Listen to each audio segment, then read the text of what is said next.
John, we're going to get into our true and false segment of the show. Every time we bring a guest on, we like to ask them a true or false question. So we're going to ask you a question. You're going to let us know whether that statement that we make is true or false, and then you can give whatever Okay. kind of context you want behind your answer. So I'll go first. Lane Kiffin and Nick Saban have a good relationship now. True or false?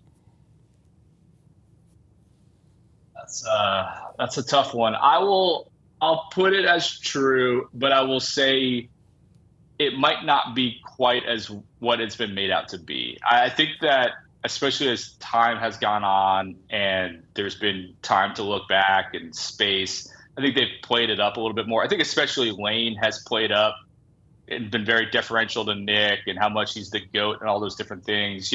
It'll be interesting to see how their relationship evolves now that Nick Saban is, with ESPN and a member of the media and things like that. I wouldn't say that they are particularly close, but I don't think they are enemies or anything like that. So I'm kind of splitting it in the middle, but I'll give it true. I lean more on that side. All right, here we go. True or false? Lane Kiffin saved Nick Saban's dynasty after Johnny Manziel came through and ruffled up the feathers in Tuscaloosa.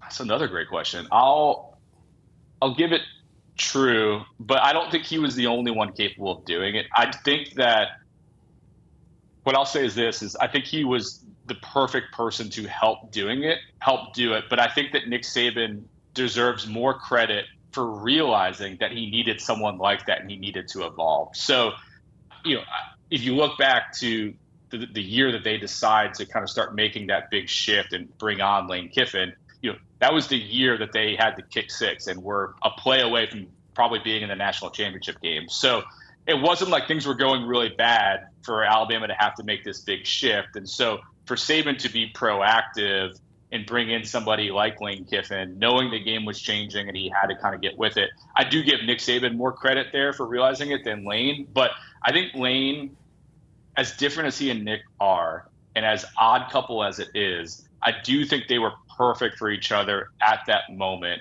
where Lane needed to be rehabilitated. He needed to go someplace where he could kind of be out of the spotlight to some extent, couldn't talk to the media, would just have to listen to what Nick said. And I think Nick needed someone who would push him, outside his comfort zone, maybe challenge him a little bit, push him to be more aggressive offensively.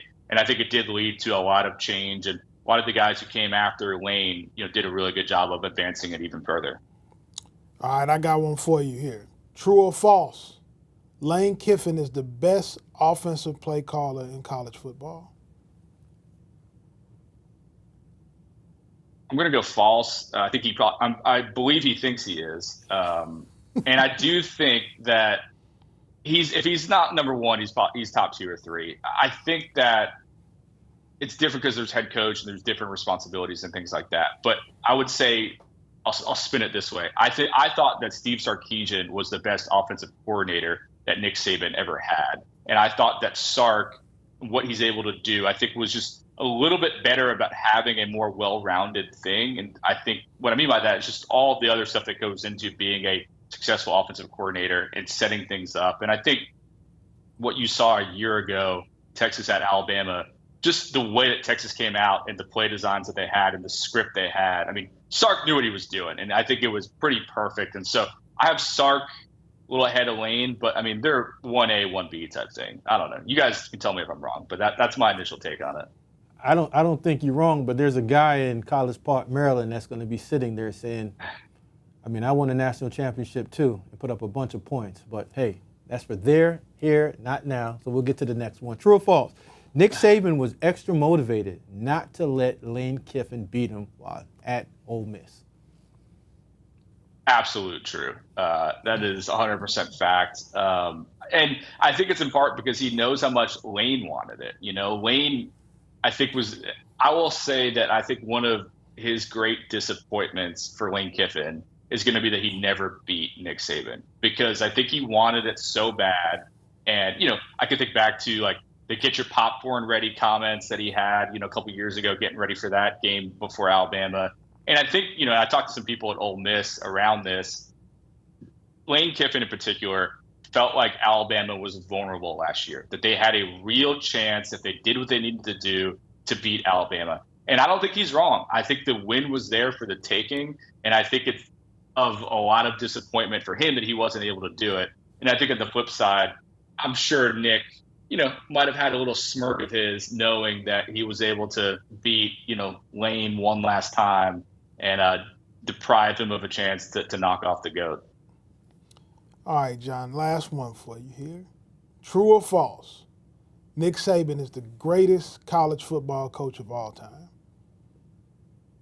For me, it's true. I think I'm obligated to say that because I have a book that calls him the greatest college football coach ever. So I think in order to continue those books selling, I have to defend that argument. I think what I said earlier, I think he was able to adapt and evolve in so many different ways. I'm curious to see down the line. I think a lot of people around Kirby Smart don't think he's going to coach into his 70s like Nick Saban did, but he's the one guy that I see in the modern era right now that he keeps going and keeps doing what he's doing could certainly give Nick a run for his money in terms of what he succeeded at doing. But he built an absolute monster at Alabama, a dynasty in every sense of the word. And I think because of the changes we've seen in college football from transfer portal, NIL, 12-team college football playoff, I think it's going to be harder and harder for people to build what he built at Alabama. I just think we're going to see more teams able to compete, more kind of, random results. I don't know that we'll see a program outside of maybe Georgia dominate the way Nick Saban did at Alabama. So for me, he's the GOAT until somebody knocks him off. John, tell everybody, where can they get your book? What day does it come out? Where do they need to go to purchase your book? Yeah, I appreciate that. The book, the price comes out August 27th. That's Tuesday. You can buy it anywhere you buy books. Amazon, Barnes & Noble, Books A Million. You're happy to go into your local bookstore and say, hey, would love to, buy this book. They can order it for you. And it's, I think if you're a college football fan and you're interested in not only some of the biggest names in the sport, but also just how did we get to this moment? How did we get to what's happening right now? This is the book that I think explains that in a way that no other book has so far.